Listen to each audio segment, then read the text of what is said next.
আজকে করবো সন্ধ্যেবেলা কাবাবটাকে আমি চিকেনটাকে ভালো করে বেটে রেখেছি।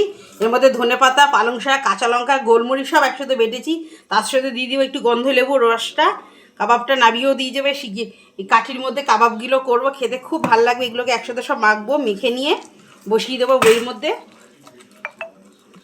কি সুন্দর লাগবে শীতকালে ঘরে বসে বসে কফি দিয়ে কাবাবগুলো খেতে সবার খুব ভালো লাগবে। খেয়ে দেখবেন আপনারা ঘরে। এটা সব সুন্দর সুন্দর করে মেখে নিয়েছি, একটু গন্ধলেবু দিয়ে দিয়েছি। গন্ধলেবুর গন্ধটাও বেরিয়ে গেছে সুন্দর।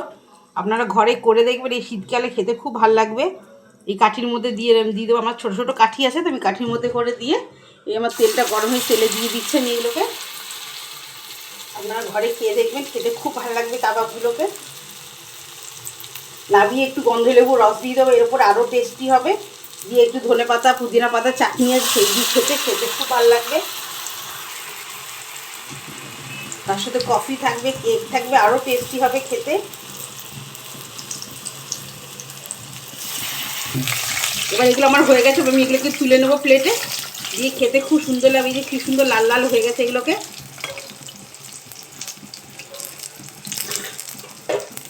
এবার আমি এগুলোকে তুলে নেবো কি সুন্দর করে, একটু প্লেটে তুলে নিয়ে। এবার কফিটাও আমার ওইদিকে দুধটা ফুটছে, ভালোই ঘন হয়ে গেছে দুধটা আমার ফুটছে ওইদিকে। দুধ দিয়ে খেতে খুব টেস্টি হবে এটা। আমার ফুটে গেছে, আমি গ্যাসটাকে নিভিয়ে দিলাম। এই যে কী সুন্দর কফিটাকে আমি করে রেখে দিয়েছি, বাইন্ডিং করে কী সুন্দর। এই যে ঢেলে দিচ্ছি গরম গরম কফি। তার সাথে কেক আছে, কাবাবগুলো আছে। কাবাবের মধ্যে হালকা একটু গন্ধলেবুর রসটাকেও দিয়ে দেবো, খেতে আরও টেস্টি হবে। তার সাথে কেকও রেখেছি। দেখুন কী সুন্দর লাগছে। এর মধ্যে আপনারা ধনেপাতা, পুদিনা পাতা চাটনি দিয়েও খাবেন। আমি চাটনিটাও পাশে দিয়ে দিচ্ছি হালকা করে, একটু ধনেপাতা চাটনিটা।